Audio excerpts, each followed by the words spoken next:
TV Menorá apresenta Janela do Céu. Inicia na TV Menorá um programa com entrevistas. Janela do Céu. Boa noite a todos. Iniciamos agora o programa Janela do Céu, onde nós temos tantas entrevistas para nossa edificação espiritual, para que nós possamos ver como o Senhor ele opera na vida de cada um dos irmãos. E é interessante nós observarmos que Deus ele sabe como conquistar um coração, né? E ele trabalha individualmente. Então o Senhor ele sabe exatamente como nos fazer estar junto dele, né? De nos atrair a ele. E cada um Deus usa de uma forma, né? Cada um Deus sabe como trabalhar esse coração. Por isso que nós estamos aqui, para que você possa ver o agir de Deus, né? Tão poderoso na vida de cada irmão e irmã que o Senhor traz para a vida da igreja.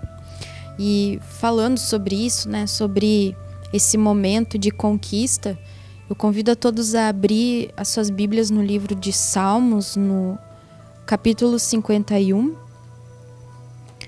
E vamos ler aqui o versículo 17, né? Que diz assim: sacrifícios agradáveis a Deus são espírito quebrantado, coração compungido e contrito, não o desprezarás, ó Deus. Faze bem a Sião, segundo a tua boa vontade, e edifica os muros de Jerusalém. Então te agradarás dos sacrifícios de justiça, dos holocaustos e das ofertas queimadas, e sobre o teu altar se oferecerão novilhos. Então é isso que o Senhor deseja de nós, né? Um coração contrito, compungido, coração voltado a Ele, porque Deus não olha as aparências, Deus Ele consegue enxergar a intenção dos nossos corações, né? Então graças a Deus por isso, porque o Senhor nos chama, nos escolhe e nos traz segundo a sua vontade para a vida da igreja. E hoje nós estamos aqui com a presença do nosso irmão Egon Borer, da cidade de Panambi, onde ele é presbítero, né? E vai compartilhar um pouquinho conosco da sua experiência pessoal com Deus, de como ele veio, né, até a igreja do Senhor Jesus Cristo. Com certeza tem muitas coisas aí para compartilhar, porque já faz um bom tempo, né, irmão Egon, que o irmão já está na igreja. Tudo bem? Tudo bem, Elisama. Muito boa noite aos irmãos. Realmente, o propósito de Deus, o plano do Senhor sobre as nossas vidas, certamente não é o nosso plano, não é o nosso pensamento, as nossas ideias com relação ao que o Senhor tem feito e está fazendo. Eu posso reconhecer agora publicamente aos irmãos de que até agora ainda não acredito de todas as coisas que Deus já fez na minha vida, né? De todas as coisas que Deus tem me suprido, me capacitado para realizar a obra dele. Eu sei que andamos ainda bastante distante do propósito real e verdadeiro que o Senhor tem, mas mesmo assim é surpreendente as coisas que têm acontecido, e isso só o Espírito do Senhor pode nos mostrar e pode nos capacitar a ter essa condição. Sobre a conversão que a irmã acabou de perguntar, eu diria que se eu voltar no tempo antes da minha conversão, antes de verdadeiramente conhecer o Cristo, parece ser impossível ter acontecido o que aconteceu. Porque tinha-se a ideia e o pensamento pessoal de que, da forma como andava, né, sob o governo da minha própria vontade, né, da minha carne, dos meus desejos, de que por não ser uma pessoa má, por não ser uma pessoa que condenável por atos ou por atitudes, estaria assim numa condição de santidade, de santificado já, né? Eu já era meio Cristo nesta época. Então, quando Você se considerava uma pessoa boa, altruísta, né? Criado moralmente, seguindo todos os padrões sociais na época. Exatamente. Então, no momento que a gente teve assim os primeiros contatos com a palavra, os ensinamentos, assim, aquelas primeiras escolas assim de preparação de tudo, até de conhecer a palavra, até de aprender a folhear, na verdade, na Bíblia. Essas coisas assim, eu olho hoje para trás e começo a imaginar que coisa impressionante como a arrogância natural e mundana nos deixa numa condição que é tão distante de Cristo. Então, mas aprove ao Senhor, um determinado momento, propiciar e permitir que isso acontecesse, que se voltasse para a palavra e o conhecimento de Cristo. E hoje, graças a Deus, a gente tem que se alegrar que tem uma família que está no Senhor, que conhece o Senhor, que tem temor das coisas do Senhor. Não que nós cumpramos assim adequadamente, a gente sabe que tem falhas, tem pecados, tem erros, e o Senhor está acompanhando tudo, né? Porque Ele conhece o nosso andar, o nosso deitar e o nosso levantar. Mas certamente, se estamos ainda recebendo, se estamos ainda na condição de estarmos ligados à videira, é porque o Senhor tem ainda, certamente, condições de fazer muitas coisas que Ele ainda não conseguiu fazer. E como foi esse chamado? Você foi alguém que pregou o Evangelho? Você estava vivendo um momento difícil ou não? Como foi que chegou até você o convite de ir à igreja? A gente sabe que alguns vêm por amor, mas a maioria vem pela dor. Então, naturalmente, todos nós temos assim motivos suficientes para se render para o Senhor. E uma questão pessoal que a gente sim teve, uma necessidade de buscar o Senhor, porque no mundo natural, quando a gente não encontra no mundo natural uma resposta de necessidades, a gente acaba se convencendo naturalmente, não por nós mesmos, mas o Espírito nos convence de que verdadeiramente só há um Deus, né? E o seu Filho, que é o que faz a intermediação entre Deus e o povo dele. Então, esta é a fórmula que Deus certamente usa com a maioria das pessoas, né, que são chamadas e que vêm para o Senhor. E eu creio que esse foi o principal ponto, assim. Então, nós fomos encaminhados para a igreja, nós fomos procurar oração para uma ajuda espiritual, depois de procurar em outros caminhos e aqueles erros naturais que a gente comete durante a vida toda, né? Que já começa com as nossas mães, com benzimentos, aquelas coisas todas, e posteriormente procurando outros recursos também nas trevas. A gente sabe disso hoje, na época não sabia. Mas num determinado momento chegou a condição de que a gente devesse buscar uma oração num vaso capacitado e ungido pelo Cristo, e que trouxe então assim um alento através de Cristo. E desta maneira nós fomos apresentados para a igreja, embora com uma certa dúvida, uma resistência, mas... O que você pensava a respeito de frequentar a igreja, de ser cristão, dos evangélicos, né? Das pessoas que estavam ali com a Bíblia debaixo do braço? Eu pensava o que hoje eu procuro assim transmitir para as pessoas, e que é mais ou menos um contexto geral de todos, né? Uma resistência contra os evangélicos, até porque a abrangência dos evangélicos tem de tudo, né? Tem o Cristo, mas tem muito humanismo também, tem muito interesse pessoal e essas coisas que a gente sabe. Então, o evangélico em si, ele se dilui no meio de uma espécie de confusão, porque a religião impera, a religião está presente em vários lugares. Mas o que é importante é a gente reconhecer o Cristo e a maneira com que Ele age. Então hoje, eu não tenho dúvida nenhuma, e eu creio que nossos irmãos que estão firmados em Cristo, que tudo que se libera é o próprio Senhor Jesus, é a pessoa de Jesus.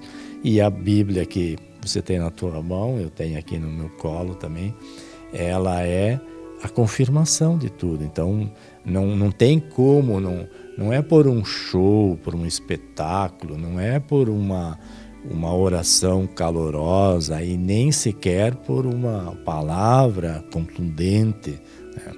Porque é o Cristo mesmo que tem que falar por uma palavra tranquila, mansa, que convence e que corta realmente essas correntes que a gente tem, esses cadeados que ligam as trevas e que aí a gente estava muito preso. Então, como todos nós certamente nascemos em berços da religião e em parte, em outros momentos, pelos usos e costumes, isso prende a gente, trava a gente, fecha a gente numa redoma e a gente não consegue ver o Cristo.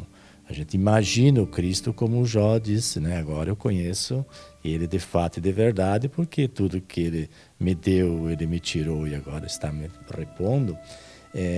Então a gente tem também essa condição circunstancial de conhecer o Cristo, de ouvir falar, mas sem tocar. E hoje o Cristo está bem presente. Então eu vejo assim que isto a Igreja do Senhor Jesus Cristo trouxe assim de um reconhecimento de que realmente o Cristo está falando e tem sido nos últimos anos, e eu creio que vai se aprimorar cada vez mais agora pelas mensagens que nós recebemos, pelos nossos orientadores, né, pelos superiores, e ao mesmo tempo a gente tem também não só oportunidade, mas a gente tem compromisso de levar isso para aqueles que também ainda não estão tão firmados ainda em Cristo, para que haja um posicionamento mais claro e mais adequado dentro do que Cristo quer fazer da vida de cada um de nós.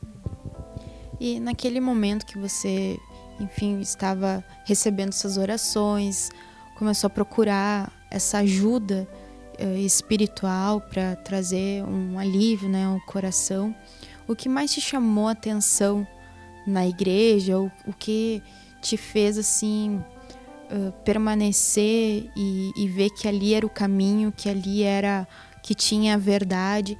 Porque nós sempre viemos assim cheio de conceitos, né? Poxa, agora eu vou vir para a igreja, vou ser crente, né? Vou estar lendo a Bíblia, e isso não existia antes na tua vida, né? Então, como foi para ti? O que te chamou, que te prendeu? Disse, não, aqui é a verdade, vou continuar. E foi ficando e está até hoje, né, na casa do Senhor. E na verdade eu não tenho uma explicação para te dar. Foi assim automático que o Cristo, a rede conseguiu me enrolar e eu não consegui mais sair. E o que importa na verdade, justamente pela pergunta que você me fez, é que foi praticamente instantâneo, quer dizer, desde as primeiras caminhadas, né, o Cristo começou a firmar e eu nunca tive nenhuma dificuldade assim de algum sofrimento, alguma, como é que eu vou dizer, um pouco preguiça de buscar o Senhor. Ou seja, tudo que o Cristo me ofereceu, as escolas ministeriais, os estudos, os ensinos, as reuniões, eu sempre tive muito prazer em estar lá, independente de estar eventualmente retornando assim de uma viagem cansativa, pelo meu secular, chegando assim tipo em cima da hora, ou às vezes até depois do início já da ministração, mas jamais eu tive na minha mente alguma dúvida de falhar nisto. Quer dizer, o compromisso que Cristo colocou em mim foi o de estar lá. Então eu creio que assim o Senhor também reconheceu quanto a isto e facilita também o entendimento e as próprias revelações que vêm naturalmente por todos aqueles que se dedicam, né, a buscar de Cristo. E o Senhor olha isso, ele conhece isso, ele entende isso, porque ele nos acompanha. E nisto eu realmente sempre me firmei e estou, digamos assim, mais firme agora do que nunca. Porque eu não vejo assim uma possibilidade, assim, até me perguntaram, mas até onde? Cara, tô com Cristo, né? Agora não tenho opção, não tenho como recuar. Até porque a irmã depois acho que vai perguntar sobre o ministério. O ministério também veio assim automaticamente, não sei quando que aconteceu e como que aconteceu. Mas não vamos falar depois, não. E para você, como foi assim? Porque a igreja de Panambi era uma igreja simples, pequena, né? Irmãos simples. Você era uma pessoa conhecida na cidade, uma pessoa com uma certa socialmente, né? E aí participar daquela igreja que era pequena, que era um povo mais simples. Você teve alguma dificuldade nesse sentido? Porque às vezes as pessoas sentem isso, né? Agora eu vou ter que ir lá me humilhar, né? Enfrentar toda... Onde é que tu tá indo? Tô indo lá na igreja, assim, aquela que é na garagem, aquela bem pequenininha, né? Teve algo parecido? Não, nunca tive esse sentimento. Porque realmente, como eu te falei, não tenho como te explicar, assim, de... Tem que assumir diante de toda a sociedade, né? Que agora eu faço parte daquele lugar. O que houve os nossos amigos se retiraram, se afastaram por vários motivos, assim, não explícitos, né? Não houve assim como é que eu vou te dizer, uma condenação por a gente frequentar, mas automaticamente as pessoas se retiram, se afastam. Então muitos amigos realmente, não que sejam inimigos, é isso que eu quero dizer, mas não tem mais nenhuma intimidade, até porque a gente... Compartilham mais das mesmas coisas, né? A gente tem uma postura totalmente diferente do que era antes. Então nós tínhamos um relacionamento assim com bastante intimidade com famílias, com pessoas, e isso praticamente acabou. Isso também acontece com a própria família natural, né? Porque nem todos acompanham e muitos têm dificuldades até para entender, para reconhecer, e aí entra de novo o que eu falei no início. O pessoal tem muito medo de crente no sentido geral, né? Porque realmente há muitas falhas, né, na estrutura toda dos evangélicos. Então, há sim uma certa resistência quanto a isso. Cuidado, porque esses caras aí vão fazer aquilo, pode acontecer aquilo. O que no mundo religioso em si também se faz, mas se faz de uma maneira mais moderninha, ou seja, através de festividades, de rifas, de sorteios, eles conseguem retirar os recursos das mãos de um povo, às vezes humilde para isso. Então, quando se entra no quesito de dízimos e ofertas também, hoje eu tenho convicção clara, e isso posso afirmar para todos, que o Senhor supre tudo que é dado por amor a Ele. Então, nenhuma pessoa que é dizimista, que eu me lembro, que tenha dito que ficou no prejuízo, ou seja, que teve perdas, que diminuiu, né, a sua estrutura, porque o Cristo supre, né, e a gente tem testemunhos disso, e eu pessoalmente posso falar isso. O dizimar não é nenhuma razão de preocupação por ser evangélico. O compromisso existe porque está escrito, o próprio Cristo deixou escrito que tem que ser assim. Foi difícil para você começar a dizimar? Como que você ouviu falar, bom, agora eu sou crente, e começou a história do dinheiro, né? Não, também não. Por isso que eu estou te dizendo, assim, a entrada e a continuidade. Foi leve, foi segundo Deus, foi conquistando e convencendo. Exatamente. Eu tenho assim um testemunho de uma igreja lá da região, que uma pessoa foi para a igreja, doou um teclado para ser usado na igreja, e ele disse que vem de denominação, que tá, mas que o senhor mandou ele dar, tá dado, a igreja vai usar o teclado. Mas em meio a isso ele já determinou, só que não falem de dízimo. E aí, quando o senhor pregou sobre dízimo, ele se recolheu, não foi mais na igreja, e daqui a pouco mandou uma pessoa lá perguntar se ele podia pegar o teclado de volta e levou embora. Então, o espírito do mal age nestas pessoas que já vêm vacinadas, muito provavelmente de equívocos ou maneiras erradas, encaminhadas. Mas quando a gente vai, pela boca de Cristo, pelo falar de Cristo, não há razão de preocupação, e a gente sabe disso, embora a gente sabe que hoje, para você pregar para os novos, o batismo é um problema e os dízimos mais ainda. Isso a gente sabe. É a maior dificuldade que a gente tem para pregar para os irmãos que estão chegando. Mas é uma coisa assim tão natural que realmente eu quero encorajar aqueles que têm dúvidas quanto a isto, não tenha dúvida. Dê com amor que o Senhor vai recompensar de uma maneira ou de outra, sem que haja qualquer dificuldade, qualquer falta, não vai faltar, porque o Cristo é o supridor, Ele é o provedor e Ele faz tudo para nós. Exatamente, né? Como o irmão Egon colocou. Eu não conheço ninguém que tenha dizimado e tenha dito, né? Agora eu fiquei pobre, agora eu não tenho nada, bem pelo contrário, né? Todos aqueles que se empenharem em obedecer a palavra do Senhor a respeito dos dízimos e das ofertas, Deus sempre trouxe experiências, né? De provar, porque na palavra de Deus diz, né? Provai e vede, né? Prove. Deu o dízimo, a oferta, que você vai ter essa experiência, né? Faça prova de mim, diz lá, né, em Malaquias, que o Senhor, ele vai, além de Deus estar repreendendo, né, o devorador, aquele dinheiro, quando nós também ofertamos, ele prospera, ele rende, né, ele traz e deu muitos benefícios, e nós vemos a mão de Deus guardando todas as coisas e impedindo que o inimigo toque, né, naquilo que é financeiro na vida de todos nós.